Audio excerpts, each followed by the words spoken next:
pagi Bapak Ibu saudara sekalian. Oke, tema kita hari ini digerakkan oleh kasih. Ini tema yang harus dipikirkan mendalam.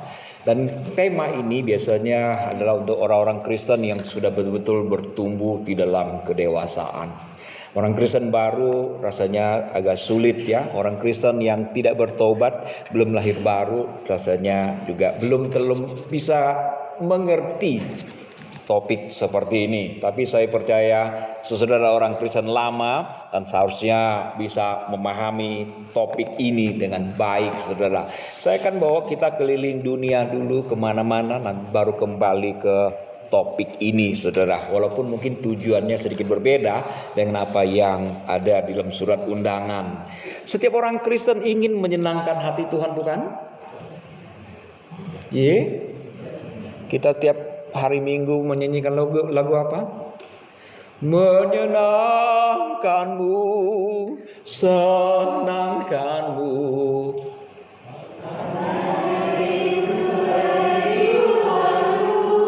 Bagus, setiap orang ingin menyenangkan hati Tuhan. Bagaimana cara menyenangkan hati Tuhan? Bagaimana? Ayo. Dengan bernyanyi saja. Menyenangkanmu, senangkanmu. Dengan bernyanyi saja? Tentu saja tidak. Ya, seperti kalau dirangkum satu kata yang sangat penting, yaitu kata taat. Betul? Taat kepada firman. Tadi Bapak pemimpin liturgi ini sudah menyinggung juga ya, taat pada firman Tuhan.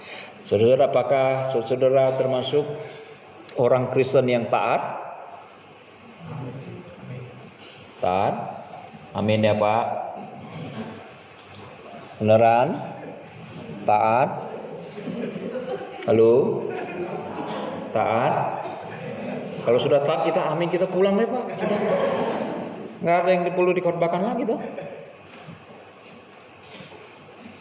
Siapa yang paling ditaati oleh orang Kristen di Bekasi ini? GSRI Bekasi. Siapa Pak Herman? Pendeta? Taat pada Tuhan? Taat kepada polisi? Saya tinggalnya di dekat bandara, dekat rumah saya dengan GSRI Citra itu. Kalau dulu belum ada pembangunan, keluar tuh kelihatan gedungnya kan ya, dekat sekali. Cengkareng Timur ya, Kalideres itu. Kalau pengendara sepeda motor itu, saya paling jengkel. Pengen kayaknya saya pindah ke Bekasi Pak. Sama juga. Aduh, lebih parah ya. Nggak jadi saya ke Bekasi kalau begitu. Itu nggak menghormati pejabat itu ya. Kalau saya jadi polisi saya tamparin satu-satu itu, bener itu. Bener itu nggak hormat tuh ya pada peraturan dia. Saya enak-enaknya aja tuh. Mau ke kanan, ke kiri, melawan arah kan ya. Jengkel banget tuh. Jengkel ya. Siapa yang paling ditaati orang Kristen? Tapi yang suka melanggar peraturan bukan orang Kristen kan? Nggak tahu ya. Saya rasa sebagian juga iya. Jemaat saya aja ada yang melanggar peraturan. Udah saya sering kali ngomong loh, peraturan ditaati. Saya sudah temukan 2 orang jemaat saya lawan arah. Yang paling cilaka adalah saya dibonceng oleh seorang bapak-bapak. Dia lawan arah. Saya korbanin sekalian deh. Saudara, siapa yang paling ditaati? Tentara, polisi? Enggak. Saya kasih tahu saudara. Belum tentu orang Kristen taat pada Tuhan loh. Yang paling ditaati adalah tukang parkir, saudara.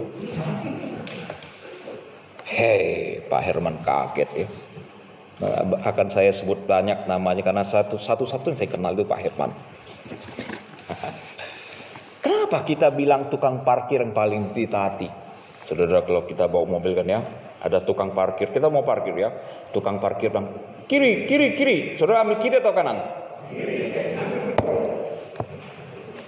Kanan. Kanan atau kiri? Kanan toh? Mundur. Saudara maju atau mundur? Mundur. Bahkan sebagian orang punya kebiasaan begitu mau parkir dia buka jendela sedikit. Buat apa?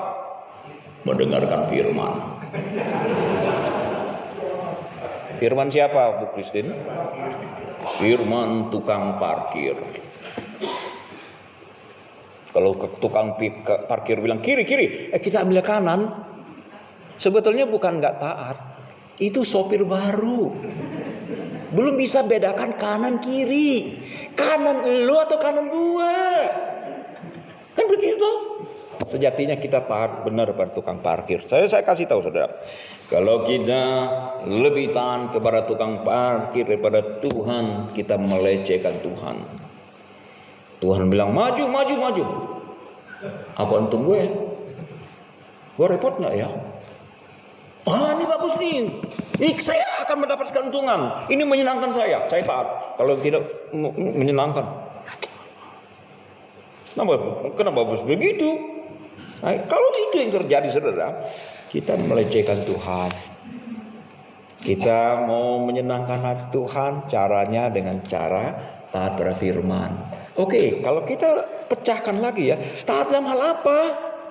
Taat dalam hal pelayanan, ya toh? Tidak berbuat dosa, ya toh? Oke? Nah, saya kasih tahu saudara. Tidak berbuat dosa itu bagus apa tidak? Udah pasti bagus. Berbuat dosa itu pasti jelek.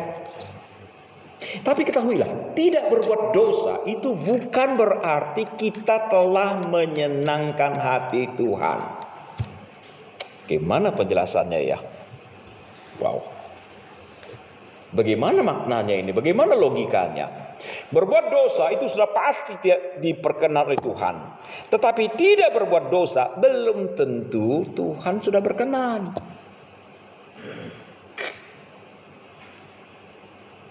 Setuju? Hanya Boksu saja yang setuju, yang lain gak setuju nih Pak. Jemaat gak setuju sama penggembala ini. Kenapa saudara? Karena di dalam banyak kasus kita tidak berbuat dosa karena belum punya kesempatan.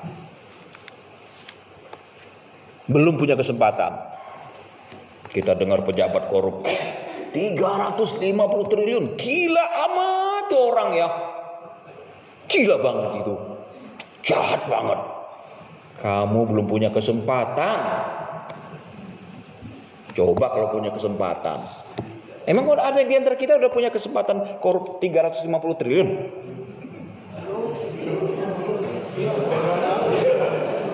Belum. Hah? Barangkali di antara kita, ya nggak semua lah ya, sebagian besar belum pernah lihat uang 100 miliar kan? Saya juga belum Pak. Kalau ada yang nawarin korup 1 triliun, kita bisa berubah pikiran barangkali loh ya. Kalau kita belum mengerti sebetulnya bagaimana harusnya kita betul-betul menyenangkan hati Tuhan. Bagaimana kita betul digerakkan oleh kasih Tuhan. Boleh saya berikan contoh yang agak vulgar gak sini saudara? Boleh apa enggak? Boleh. Nah, kalau begitu ya. Ini cara saya menjelaskan bahwa seringkali kita tidak berbuat dosa itu udah bagus, tapi belum tentu Tuhan berkenan. Mahasiswa pasti tahu ya, mahasiswa iman. Ini apa itu cerita rekan saya. Kita belum baca firman ya, nanti baca firman Tuhan dan kita bahas topik ini. Khotbah ini akan selesai kira-kira jam 4 sore, saudara. Tolong panitia siapkan makan siang dan makan malam nanti. Oke, saudara, di Bekasi sini di mana ada komplek prostitusi? Jawablah.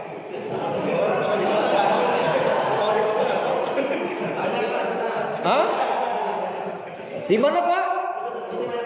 Oh, saya agak curiga kalau begitu Pak.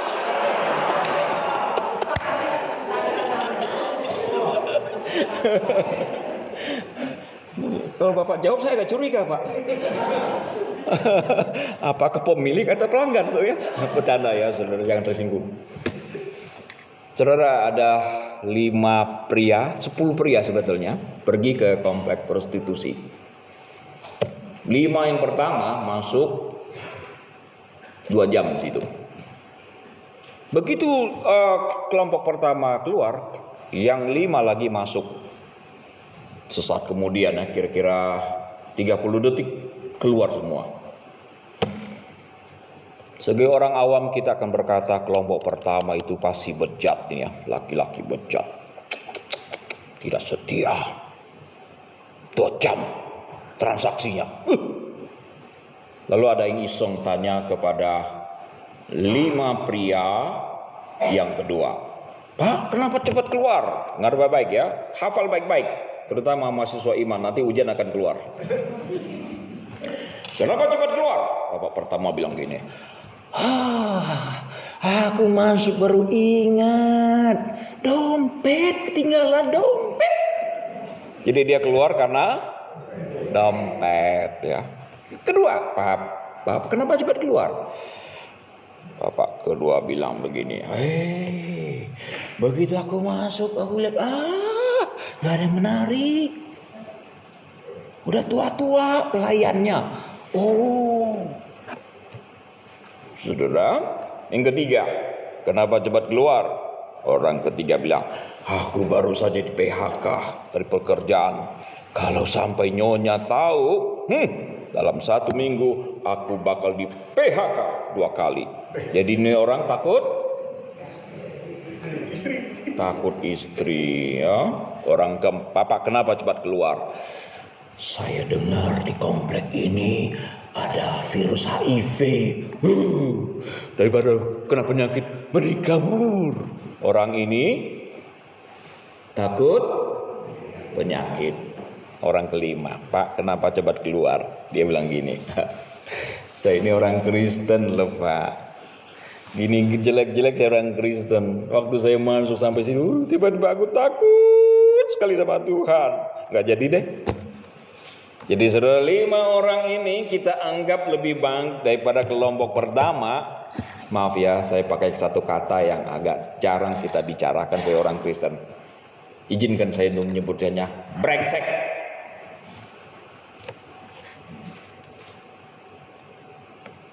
Kelihatannya bagus, nggak berbuat dosa. Kenapa? Karena belum punya kesempatan. Sedangkan orang yang 2 jam itu kita tanya, Pak kenapa lama-lama situ? Kami ini dokter sebetulnya. Kami lagi melakukan penelitian.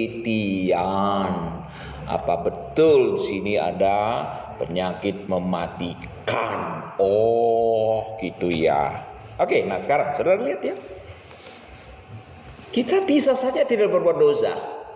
Tapi problemnya kenapa kita tidak berbuat dosa? Kita perlu jawab dengan baik. Nah dari 5 orang tadi, masih ingat? Ibu ingat Bu? Wih, luar biasa. Ini mahasiswa iman ya. Angkatan berapa ini? Dompet. Jelek-jelek, takut istri, takut penyakit, terakhir takut Tuhan. Nah dari 5 orang, siapa yang paling bagus? Siapa yang paling bagus? Ibu bilang tidak ada yang baik. Kalau Bapak bilang siapa yang paling bagus? Bapak pasti mau bilang yang kelima kan? Enggak ya, saya salah gitu ya. Ayo, Bapak bilang siapa yang paling bagus? Gak ada yang paling bagus ya. Sebagian di antara kita bilang tidak ada yang bagus. Tapi dalam hati kecil kita berkata, kayaknya nomor 5 lebih baik sedikit. Karena dia takut pada Tuhan. Karena dia takut pada Tuhan. Untuk saudara yang menjawab karena dia takut pada Tuhan, sementara saya setuju. Tapi setelah ini kita berubah pikiran setelah melihat tema ini, saudara. Terlalu banyak kita tampaknya baik-baik saja, tapi sebetulnya bukan perubahan yang Tuhan mau kita alami sebagai orang Kristiani. bilang begini, dulu saya adalah seorang penjudi. Sejak saya masuk gereja, nggak pernah berjudi lagi. Keren, semua orang tepuk tangan ya. Setelah turun kebaktian selesai, Bapak kenapa nggak main judi lagi? Habis nggak ada yang mau diajak. Dulu aku suka pelacuran, sekarang nggak lagi. Udah bertobat ya, puji Tuhan. Ada yang tanya, kenapa Pak nggak boleh curang lagi? Udah nggak sanggup. Itu jawabnya. Halo. Memang dia tidak melakukan judi, memang mereka tidak melakukan perzinahan, tapi kenapa? Itu yang penting, saudara. Itu yang penting. Sekarang saya mengerucut sedikit. Saudara, kelakuan kita, perbuatan kita itu didorong oleh dua aspek yang berbeda. Dari luar, dari dalam. Dan kebanyakan di antara kita itu didorong oleh faktor dari luar. Mari, saudara, sebagai orang yang taat pada peraturan ya, tadi kan bilang di jalanannya pada taat semua kan sini kan ya. Oke, sekarang saya mau tanya nih, uji sekarang nih. Kenapa kita bawa mobil berhenti di bawah lampu merah? Jawabannya apa? Satu, karena ada polisi. Iya dong. Kedua, nggak ada polisi. Tapi kita berhenti, karena apa? Karena ada yang menghalangi. Mobil kita kan nggak bisa terbang, Pak. Ke kiri nggak bisa, ke kanan nggak bisa kan? Kita berhenti juga kan? Oke? Dua orang ini sama-sama berhenti kan? Tapi jangan lupa ada orang ketiga. Seret, baru lampu kuning dia berhenti. Ada polisi? Nggak ada. Ada CCTV? Nggak ada. Ada yang menghalangi? Nggak ada juga. Dia bilang gini, saya ini jemaat GSRI Bekasi, masa sih sampai lampu aja nggak taat? Wah, dia berhenti. Saudara lihat, 3 orang ini punya perilaku yang sama toh? Sama-sama berhenti ketika ada lampu merah menyala. Tapi yang menyebabkan mereka berperilaku itu beda. Ya toh? Dua yang pertama itu didorong oleh apa? Didrive oleh faktor eksternal. Sesuatu yang membuat dia berperilaku seperti itu. Itu nggak jauh beda sama satpam di BCA, saudara. Ramah apa enggak? Kayaknya kita pendeta tuh kalah ramah daripada satpam di BCA loh. Selamat datang, selamat pagi. Ada yang bisa saya bantu? Di sini ada kopi, di sini kartu. Ramah banget. Kita nggak seramah itu, Pak ya. Tapi saya mau tanya, apakah satpam? Maaf kalau ada satpam BCA sini ya. Apakah satpam BCA seramah itu sehari-harinya begitu atau dikondisikan? Ya kita tahu lah jawabannya. Iya dong, kalau satpamnya nggak ada yang mau masuk, kaget gitu kayaknya, kasar banget sih ya. Kita marahin dia bahkan ya, oh nggak boleh, ini orang pasti dipecat. Jadi dia ramah, senyum gitu kan ya. Seharinya galaknya bukan main ya, main tangan, main kaki barangkali, saya nggak tahu, nggak berani nuduh. Oke, nah itu perubahan dari luar. Oke, saudara, ikut paduan suara, ikut kebaktian, bla bla bla bla, itu faktor dari luar dari dalam. Ada yang bilang, kenapa Anda pergi ikut kebaktian? Habis majelisnya rese. Kalau nggak datang, WA langsung. Kemana lu? 3 minggu nggak datang. Dikunjungi, dibujuk-bujuk, dirayu-rayu.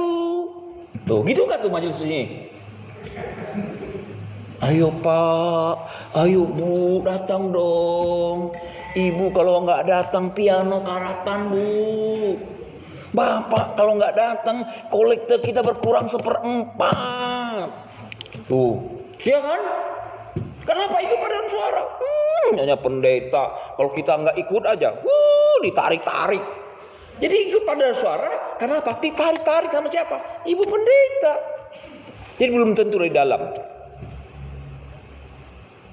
Orang ketiga itu karena dia ada kesadaran. Nah kalau orang tiga orang pengendara ini, kalau tanya pada polisi, mana yang lebih bagus?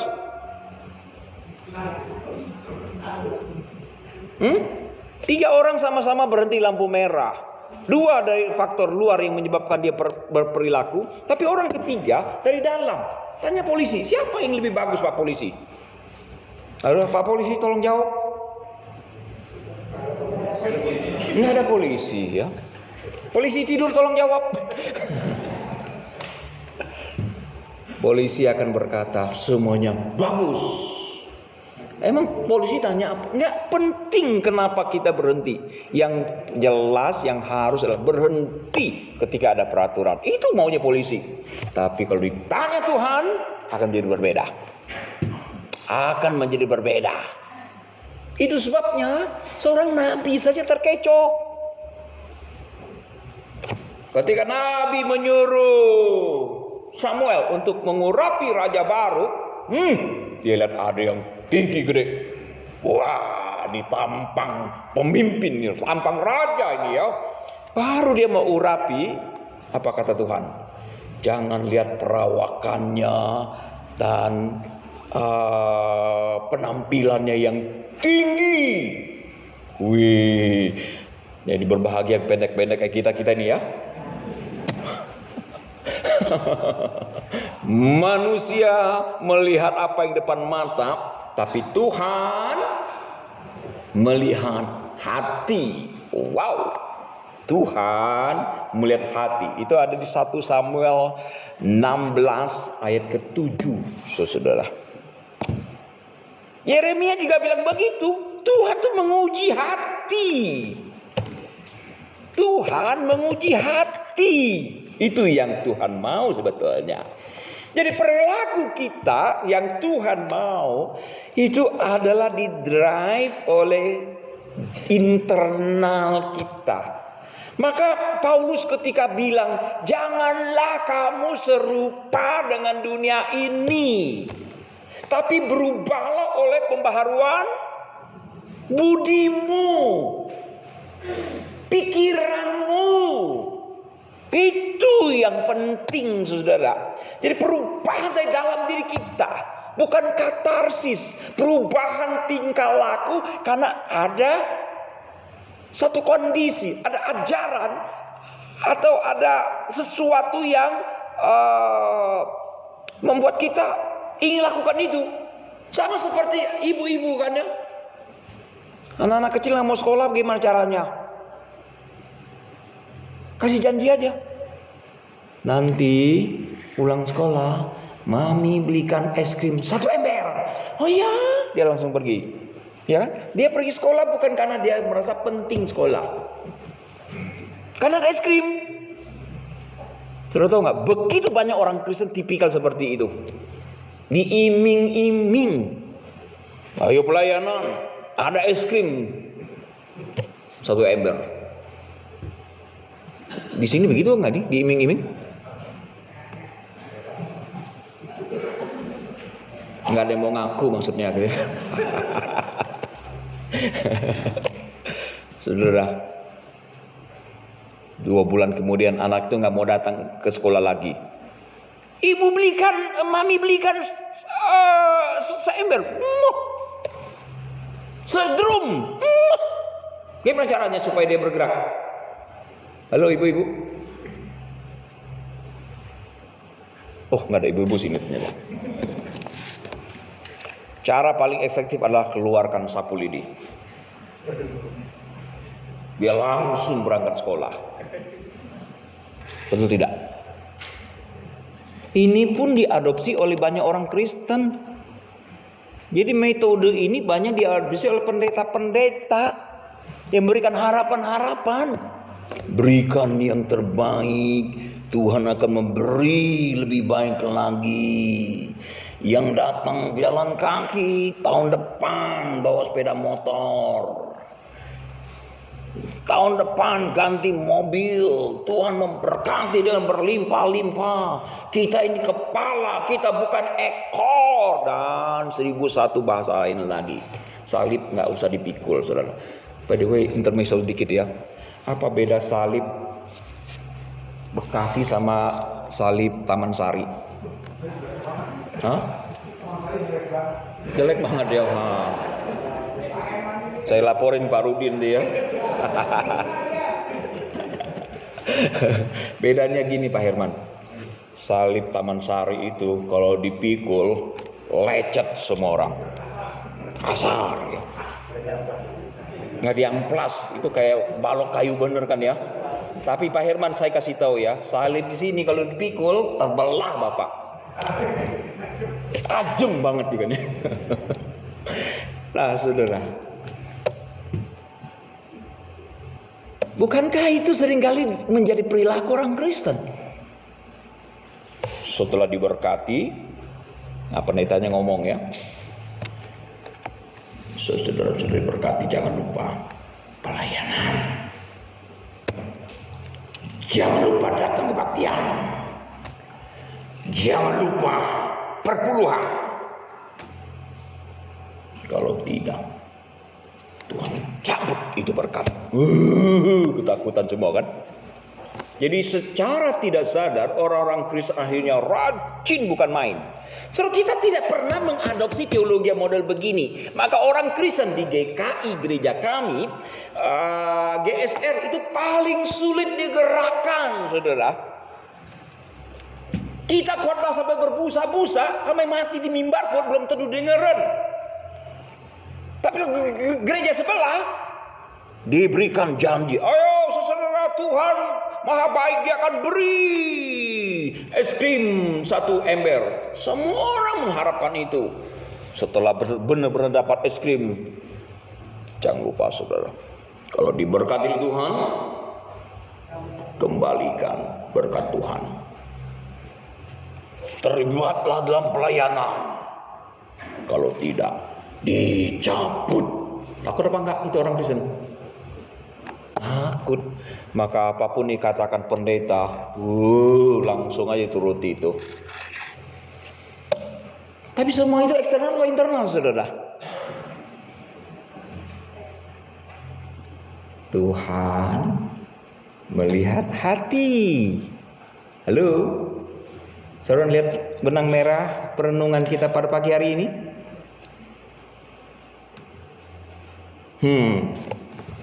Maka saudara, ayat yang harus menjadi perenungan, inti perenungan kita, saya tidak baca dari Roma saudara, tapi nanti saya akan bawa kita baca dari Yohanes. Nah, apa yang harus kita lakukan? Kita harus punya satu kesadaran sebagai orang Kristen baru, lahir baru. Saudara, yang menyebabkan kita berperilaku bukan lagi karena faktor dari luar, termasuk takut pada Tuhan. Saudara, kalau kita orang Kristen baru, konsep takut akan Tuhan itu banyak di dalam Alkitab. Perjanjian baru, walaupun tidak secara eksplisit, ada konsep seperti itu. Saudara, ada orang tidak berani berbuat dosa, ya karena faktor dari luar. Bapak nggak berani selingkuh, kenapa sih? Istriku tuh kayak harimau Sumatera katanya kan. Halo, ada yang ngomong gitu nggak? Kalau begitu orang itu bukan takut pada Tuhan, dia takut pada istri. Gitu loh. Yang menyebabkan kita tidak lakukan ini dan itu bukan karena kita takut masuk penjara. Bukan kita takut pada KPK. Bukan. Bahkan bukan takut pada Tuhan. Apa kalau begitu? Mari kita lihat apa kata Yesus di dalam Yohanes. Yohanes pasal yang ke 14 ayat ke-15.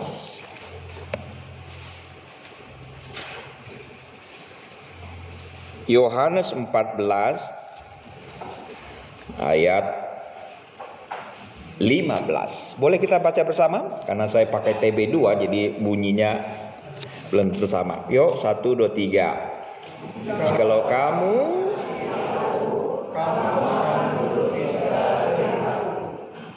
TB2 berkata, jikalau kamu mengasihi aku, kamu akan menuruti perintah-perintahku. Yesus tidak berkata, jika engkau respect kepadaku. Yesus tidak berkata, jika engkau takut kepadaku. No. Dia katakan, jika engkau mengasihi aku. Saudara, ini menjadi penting. Maka tema ini adalah untuk orang-orang Kristen yang mau bertumbuh menjadi orang Kristen yang dewasa. Kalau selama ini kita tidak berani berbuat dosa karena kita takut Tuhan marah pada kita, itu sebenarnya eksternal. Yang kita bilang takut pada Tuhan itu kita takut dihajar Tuhan, kita takut berkat dicabut dan sebagainya. Untuk orang Kristen baru oke. Tapi kalau kita mau menjadi orang Kristen yang bertumbuh di dalam pengajaran yang lebih dalam yang diajarkan oleh Yesus, maka kata ini penting. Jika engkau mengasihi aku. Kasih itu merubahkan orang loh. Betul apa tidak? Kasih itu mengubahkan. Kasih benar-benar loh ya. Dia kadang-kadang kasih yang nggak benar-benar pun mengubahkan. Kalau ibu-ibu di rumah, oh nggak ada ibu-ibu, bapak-bapak punya anak remaja ya, malas sekolah, malas sikat gigi, pokoknya ada baunya, minta ampun kan ya. Tapi tiba-tiba jadi sikat gigi sehari 5 kali, udah pakai semprot-semprotan dia. Jas papanya waktu kawin 30 tahun yang lalu dia juga pakai. Pergi sekolah pagi-pagi sekali, bahkan satpam belum datang dia datang duluan. Bapak tahu kenapa anak itu? Kayaknya pengalaman nih Pak Herman ya. Itu wajar gak? Wajar apa enggak? Wajar. Wajar. Yang tidak wajar udah begini nih Pak. Udah keren begini kan ya, jatuh cinta jadi gembel, itu nggak wajar, ya loh, saudara. Yesus bilang jika engkau mengasihi aku, ini yang paling penting saudara. Jadi kesadaran dari dalam itu didorong betul-betul, muatannya itu betul-betul digerakkan oleh kasih kita pada Tuhan. Kasih kita pada Tuhan. Bagaimana tidak Yesus yang begitu mengasihi kita, Allah Tritunggal yang begitu mengasihi kita, bagaimana mungkin kita tidak betul-betul mengasihi Dia? Itu sebabnya Yesus mendirikan perjamuan kudus. Itu bukan untuk pengobatan saudara. Nggak tahu sini kalau perjamuan kudus roti dibawa pulang nggak, anggur dibawa pulang nggak? Kalau gereja tertentu bawa pulang itu, dibagi-bagiin tuh. Buat apa ya? Jual ke toko sembako gitu. Wih, itu jadi semacam medium jadinya orang-orang Kristen model begitu kan ya? Bukan. Perjamuan kudus itu dilakukan dalam rangka apa? Supaya kita merasakan kasih Tuhan yang real. Ketika dia bilang, tidak ada kasih yang lebih besar selain seorang memberikan. Yang bisa jawab dengan tepat ya, itu ada tiket masuk surga, ada di kantor tata usaha. Tidak ada kasih yang lebih besar daripada seorang yang sahabat yang memberikan nyawanya untuk sahabat-sahabatnya. Dan Yesus bukan hanya ATM, antokong moyunga. Dia buktikan itu di atas kayu salib.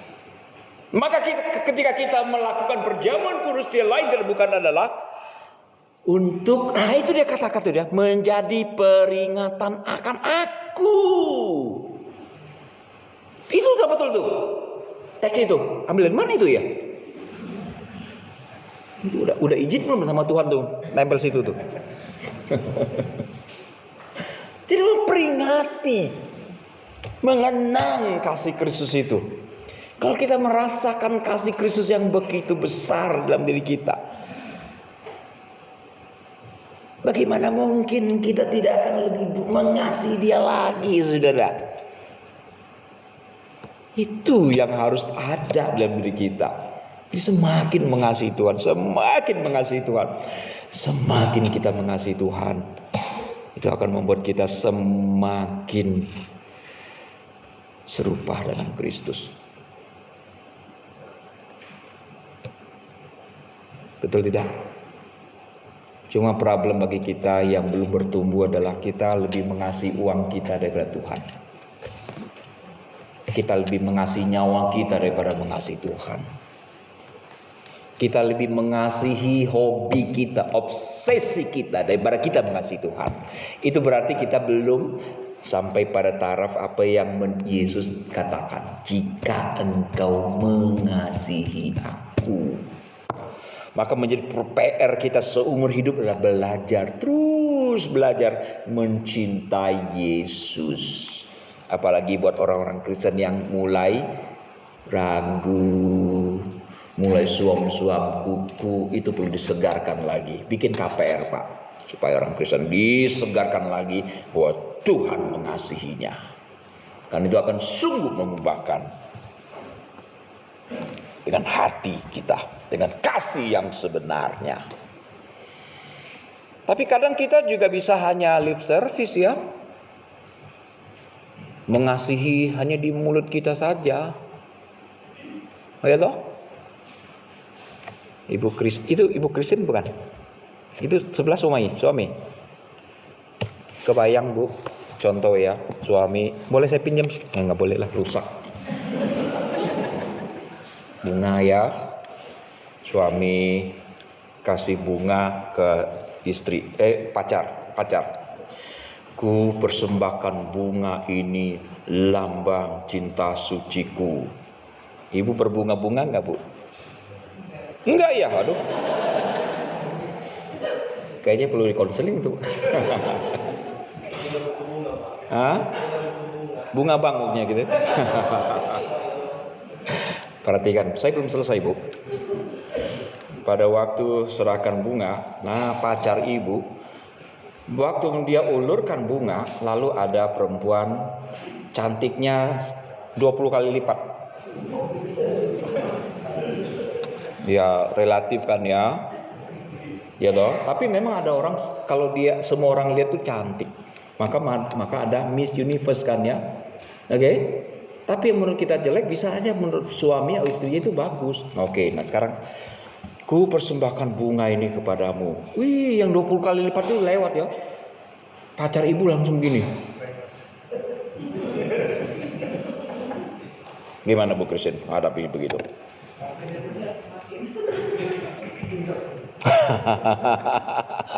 Makan tuh bunga, gitu kan ya.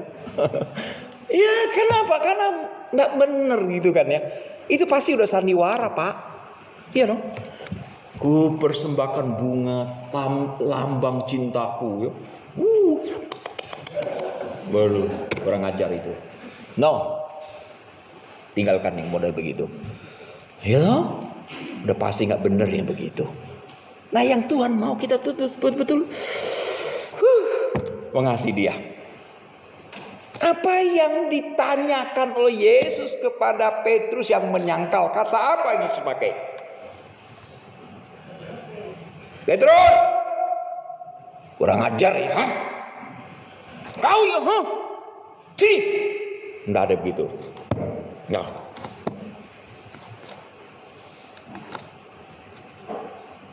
Petrus, anak Yohanes. Apa kata dia? Alkitab Anda sama saya beda ya? 3 kali Yesus menanyakan konsep yang sama dengan redaksi kata yang berbeda. Apakah engkau mengasihi aku lebih daripada yang lain? Wow. Itu yang Tuhan mau, saudara. Mari sama-sama kita belajar mengasihi Tuhan lebih dalam lagi, lebih dalam lagi. Saya tutup dengan sebuah cerita, saudara. Entah ini benar atau tidak cerita ini.